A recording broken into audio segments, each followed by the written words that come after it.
I think, to ape Liz Truss's language, one of the things we need to be very clear about is if all the chaos that we have seen in the last week was anticipated, as Liz Truss was trying to suggest. This is all part of what we expected.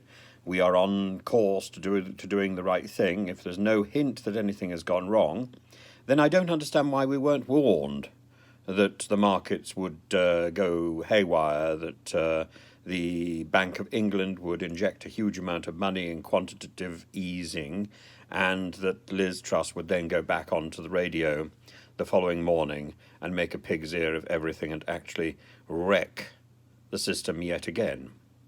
Now, we're told that the markets are now almost back to where they were in the first place, but, and this is the big but, number one, all this effort has been worthless so far. Number two, people who thought they were about to get mortgages have been unable to get them.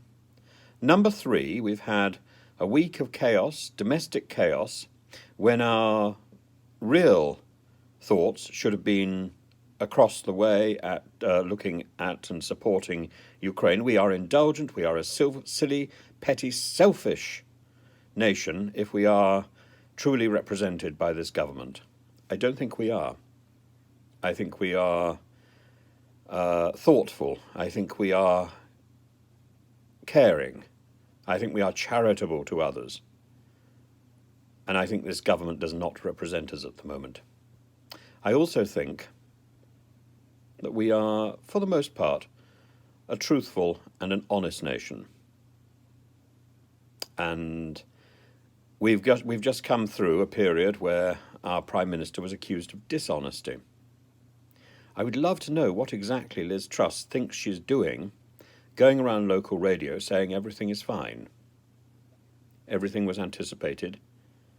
Everything is all right. Was she being dishonest when the mini-budget was being announced? Was she smiling smugly as she sat next to Kwasi and listened to him opine about his brilliant structure and his clever forecasts, if she knew that there was chaos in the offing? Or was she lying when she went on local radio? I would love to know. I would love to know, because I think those lies, the last week's worth of lies and hiding, are worse than anything Boris did in a fridge, worse than anything Boris did by having a party. Much worse.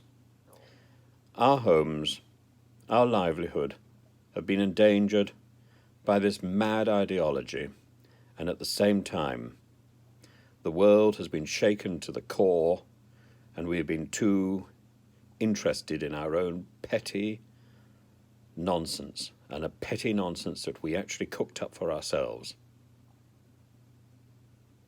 I think the Conservative Party at this particular moment, and particularly the people who voted for Liz Truss, should be hanging their head in shame and asking the same questions that they asked of Boris Johnson.